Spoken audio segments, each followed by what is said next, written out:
Hello everybody and welcome to The Real OAFs. I am Connor. This is my first review I have ever done of any video game ever. Don't know why I'm wearing my headphones at the minute, but there you go. Basically, I have a little bit of experience with this game, Goofy's Funhouse, and from what I remember I remember playing it maybe once or twice when I was younger. I don't remember it being like anything too special or horrifically bad either. So I don't have any bad memories, or I think I have more good memories of this game than bad memories, but that might change, you know what I mean? I don't have any bad memories of this game yet. So the way I'm doing this review is I'm going to be like playing it and reviewing it at the same time. We're writing notes down, writing stuff down. So this will be the first review I've ever done ever. So it's going to be very strange for me to do this. So without further ado, let's get on with the review of Goofy's Funhouse. So Goofy's Funhouse is a video game released for the PlayStation in 2001. It mainly focuses on the Disney character Goofy, as you kind of would imagine with the name Goofy's Funhouse, right? The game developers behind this game are called the Code Monkeys, which probably makes sense since this game does feel like a bunch of monkeys were behind it. The game publishers were New Kid Co, and for Europe it was Ubisoft. Well, no other characters can be played though, which is okay, but I guess a little bit disappointing. The game was released in North America first in July 2001, and then later in Europe in December the 7th, 2001. So upon starting the game and seeing the intro cutscene, title screen, etc., I noticed that I did get a little bit warm and fuzzy feelings, probably from the nostalgia of playing this as a child. However, that didn't really last long, as after actually getting into the game itself, I was greeted to some of the most sluggish, on ice, slow controls I have experienced in a long time. Yeah, talk about some goofy controls. Ready, 3, 2, 1, click. It's almost a 2-second or 3-second difference. That's just unacceptable, that's just terrible. The graphics are not particularly good or aged well either. But keep in mind, I am playing this on an emulator, so the graphics can be improved. But I want, for the sake of this review, keep the graphics as close to the original as possible, even if that does mean the game looking like shit. So Goofy in the cutscene said, "Watch the movies together." Yep. So why the hell does, when the games start, we immediately have to go around and find all the movie clips? I mean, it went from watch the movies together to find the movie clips. So a much better cutscene that would have made way more sense would have been Goofy messes up his projector screen thing that he's playing the movies on, and just the movie canister clip things just fly everywhere, all over the house. I mean, to me, in my opinion, at least this would have made much more sense in you having to go around and then find them all. But this isn't really that much of an issue, it just feels like a bit of an oversight. So the aim of the game is to collect and find all the movie canister clip things, but that's also what's weird is just the placement of these things. Why the hell does Goofy have a bearskin rug, and why can you jump on its head and a movie clip bursts out of it? Is Goofy some kind of psycho? You also have to search around all of Goofy's home in order to find certain objects that match the paintings that Goofy narcissistically displays on his wall. Find all the objects for those said paintings, and you get to unlock a very even more low-res version of the Disney cartoons, one of which being 1944's How to Play Golf episode, directed by Jack Kine, The Art of Skiing and the Blue Ribbon. When finding a specific number of film canisters throughout the game, it will also trigger a 6th photo. In all fairness, for its time, this was kinda cool, and I do remember being kind of amazed this was possible in a video game. However, in 2020, this game for the most of this stuff is just pointless, because I'm pretty sure you can find much higher quality versions of these cartoon episodes, simply by just searching for them on YouTube. I guess that's where these minigames themselves on their own come into play, as that's really now the only reason you may play this game. Either that or you may enjoy searching the apparent 15 goddamn rooms Goofy somehow has in his house. Like, what the fuck is this? How does he have so many rooms in his house? Does Goofy work for the CIA or something? Is that why we're tasked with finding all these movie clips? Because he wants to destroy evidences? So there are 15 different environments in Goofy's house. There's the theatre room with the paintings where you start. Then there's the garage. Then there's the basement where you can accidentally flood the shit out of it. You have the dining room where the TV is left on for some reason, and there's a fireplace burning forever. I mean, who cares about the electric bill and unattended fire hazards, right? Goofy's Funhouse or Goofy's Burned Down to Ash House. Then you have the main floors, which leads to upstairs and all the other rooms in the house. It's like the main way to get to all the other rooms, basically. But you can get attacked by a fucking vacuum cleaner. Thanks, game, for punishing my urge for exploration. And creepily and weirdly enough, Goofy can basically touch up a plant and make it laugh. Yeah, not creepy much. Also in the main floor, you have a foyer phone quiz, and it needs some real pointless backtracking in order to just start it. Like, you have to go in the kitchen to turn on the radio, for the radio to tell you that you're the next caller, but then you to just walk back to the phone. Like, why couldn't Goofy just ring the fucking quiz place himself and see if he's in queue and then go? Like, it's just pointless backtracking. It's just dumb, okay? Then you have the kitchen, with someone's dinner apparently left on the table, not even touched. Oh boy, that's getting my OCD going. Then you have the back and front yard, my probably least favorite areas for some reason. I'm not quite sure why, I just don't really enjoy these. Then you have Max's bedroom. Why Max has posters of muscly bodybuilders on his walls, I have really no idea. Then you have the recreation room, which is linked into Max's room, where there's just tons of games and shit, and this creepy ass clown thing in the corner. And then you have this kind of alright noughts and crosses game to unlock a film canister if you win. Then you have Goofy's room, which might even be more odd than Max's room, since he has a picture frame above his bed with him and Max in it. Very, very odd, or just completely normal, I have no idea. Then you have the attic, which has literal ghosts just chilling in it. So Goofy's house is haunted and he isn't even concerned? Maybe they are his previous victims' souls. Hence the fucking hanging skeleton literally right in the open that Goofy tickles and laughs at it. You're kind of goofy. The attic room mostly consists of jumping on floorboards for some reason that don't work very well, and you have to be pinpoint accurate with the fucking crates to get them to smash properly and actually even register that you can jump on the plank.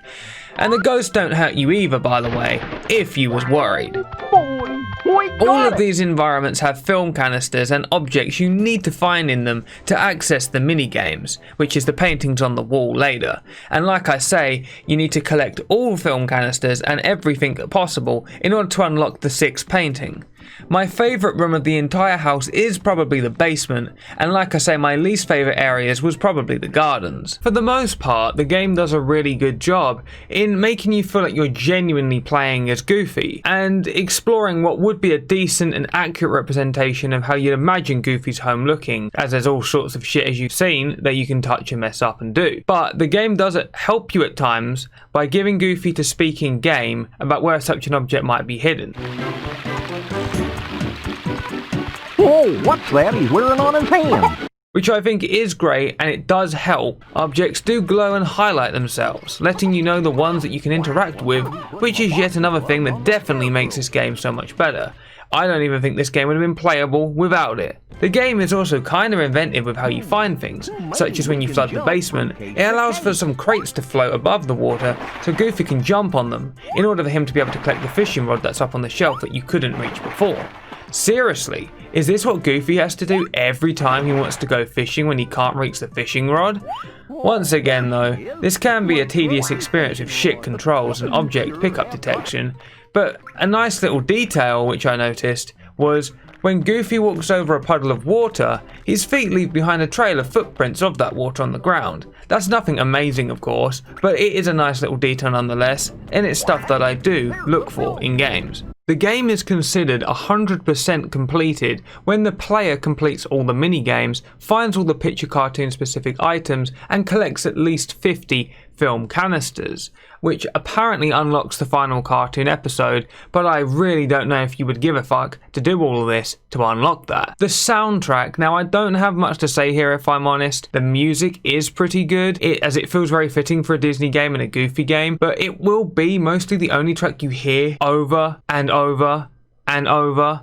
so it can get damn annoying at times, especially if you end up in rooms you've already been in by accident because everywhere looks the fucking same, until you familiarize yourself at least. But it is technically the only soundtrack you hear in the game, the one where you're walking around Goofy's house, until you start the mini games. So, oh boy, here we go. The mini games.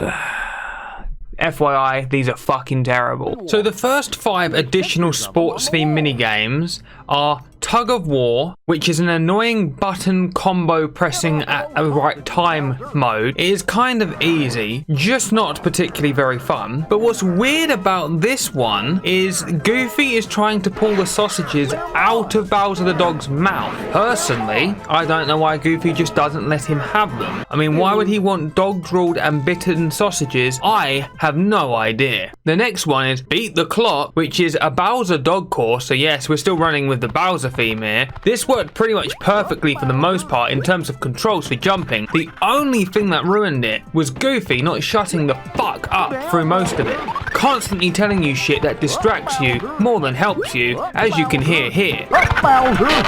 Down, Bowser! Jump, Bowser! Next we have Catch the Worms.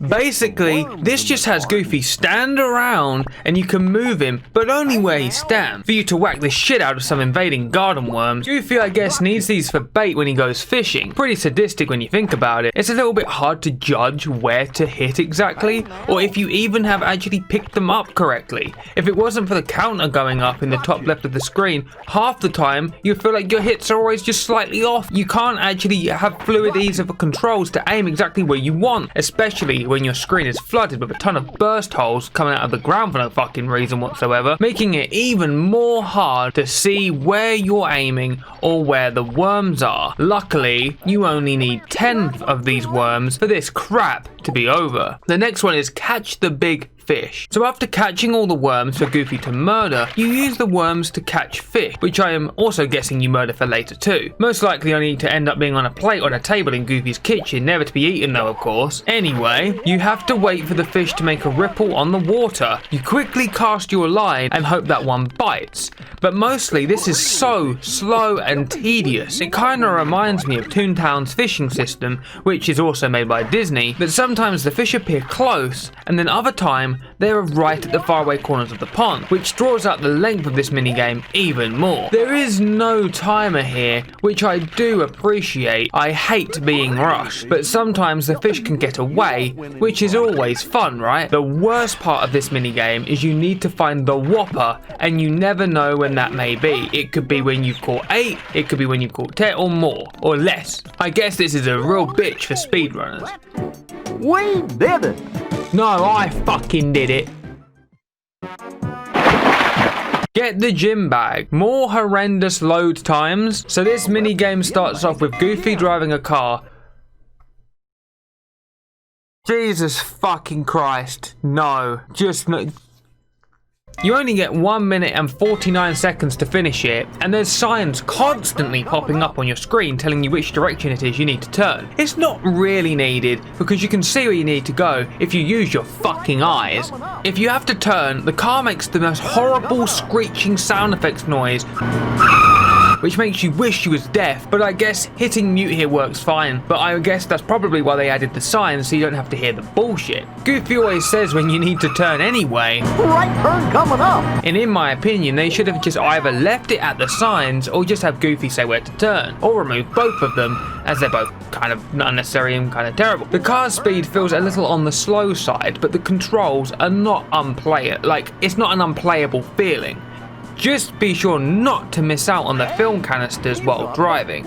You don't want to be doing this shit again, that's for sure. The best way to describe this experience is a very bad version of The Simpsons Hit and Run, because it kinda looks like it, but plays so bad with the sluggish slow-mo controls. Handling's okay, but it's just the frame rate is what was the biggest issue here. You constantly have to think ahead by a few seconds of every move because of input delay, but not to mention the motion makes you feel sick with every single turn. Oh great, 6 seconds left, we get a fucking train to delay us. Why not make us try and beat the train instead? That would be a lot more exciting than sitting here waiting for it to simply pass on by, wasting our precious seconds of our life that we never will get back again. But what was the train even carrying anyway? Nasty waste? What? Jeez, it's carrying this whole game by itself. Train, I salute you. So after 10 seconds of pointless time wasting, the train moves on and we can then move again. Luckily managed to get all 4 film canisters in this level and enter Big Slim's gym with that same overused awful screeches effects.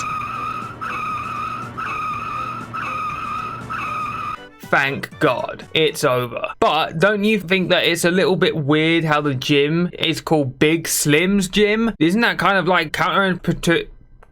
What's the word? I can't even think of the words anymore to describe this game. Big Slim's gym. Kind of funny, I guess. I'll give you that one. That's funny. Win the trophy, and yes, the load times are terrible. But it gives me time to sit and think about how lucky I am that I don't have to actually be playing while it loads. Oh, never mind. So this one is called Win the Trophy, but we don't really need a trophy. What we need is film canisters, apparently. Well, consistency.exe not found. And yes, the controls are okay. It kind of plays similar to other golf games. I would say Rugrats Search for Reptar did it better, and that's not really saying much considering that game came out in 1998. The draw distance, or whatever it is, makes it so that you can't see where the damn fucking golf ball is landing, however. And as soon as I hit it, it vanishes once it gets up to a certain point. Why not have the camera follow the ball instead of this absolute garbage fixed camera position we get? This is really pretty low effort. The game's FPS in general doesn't make this much better. When trying to fill up the gauge meter, you can't ever hit it without pure luck. And no matter how hard I tried, I could never get a hole in one. And to be honest, I really didn't give a shit to keep trying to find out if I could. Just get it over with, move on. After hole 9, we finally did it. Thank God. Again. So this one's called Beat the Clock again, but this is skiing. And for me, this is the last and final mini game so far of what I've done. So this one I was a little more optimistic about, and I hope that it wouldn't play similar to that dreadful car race gym one we did. All we have to do is go past the flags in the correct direction Goofy and the signs tell us. Pretty simple, and the sluggish controls here actually sort of help. This one is my definite favourite so far, and I can't really find anything to complain about. Even going over the big hills kind of feels satisfying. The stage does not overstay its welcome, and it's over. This one I actually considered doing again for the fun of it, but FYI, I didn't. If I had to rate the mini games, it would be the best was Beat the Clock skiing, and the worst was Win the Trophy golfing. But most of them, all of them, were equally shit. And even the best one, let's be honest, wasn't that good. Though I would be interested to hear in the comments below what you guys think if you had a mini game you liked,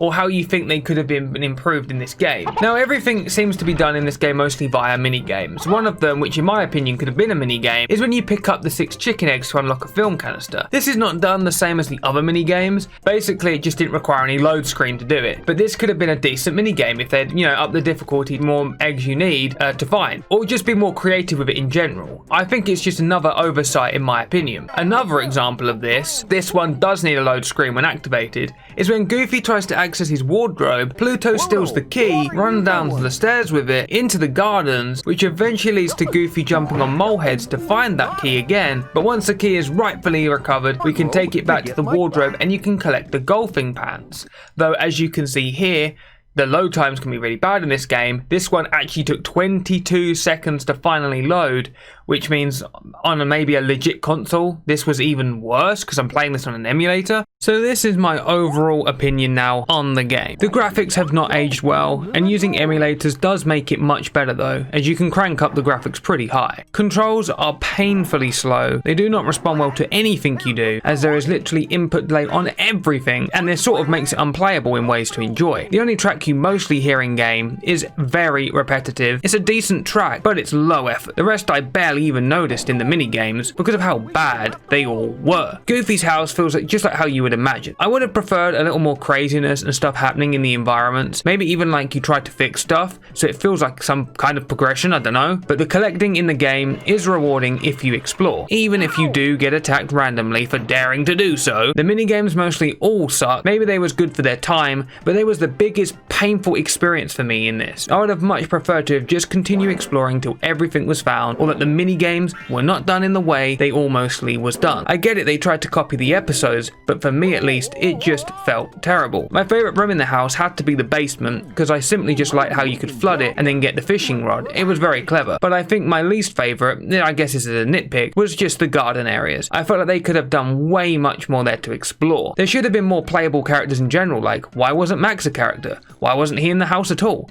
Like if fucking Bowser is playable, why not Max? I mean, there's chicken NPCs in the back garden, so why not any neighbors? It just feels all very lazy, almost like it was a Disney shovelware game. There is not really enough content to make you feel satisfied, but then again, because of all the issues I've just said, that's one of the good things that the game is so short. It's just such a shame. So, some questions that people may ask me, I'll answer them now. Would I ever play this again? Most likely not. Maybe in another 10 years, but it's highly doubtful. Would I say this game aged well? Most definitely not. Would I say this game was good for its time? I honestly am not sure here, but I really don't think so. There was games that came out years before it, like Mario 64 in 1996 and Rugrats Search for Reptar in 1998, being two examples. Did this game feel like some sort of weird shovelware? As I've said, yes, it did, which is very disappointing for a Disney game. Since the first games on my channel I have Let's Played have actually been Disney ones, like Tigger's Honey Hunt.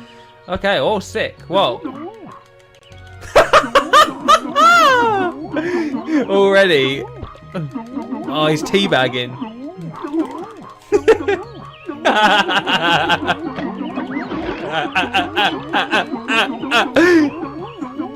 We should do the whole playthrough like this.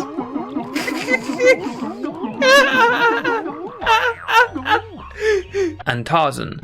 Oh, here we go. Holy shit, I remember this bit as a kid. This is bringing back such nostalgia. Well, what the hell? I'm jumping. I'm fucking jumping. So what do I think actually happened here with this game? Well, it was most likely a different game when they pitched it originally and then they originally planned to be, and they probably had more ideas for it and they just simply couldn't do them because they had to cut it down and they just turned it into a collectathon and filled it with random shit mini games to fill the void in time. But did it feel good exploring Goofy's house? Yes, but the frame rate and the controls make it a chore, basically an annoyance more than fun. So my personal final score on Goofy's Funhouse is 3 out of 10. It's a bad game, especially for Disney. I think most people would probably score this around 4 to 5, but the only reason I see anyone playing this is for nostalgia. I do hope though that maybe this game could get remade, or at least the idea could, as I do think it was a solid idea.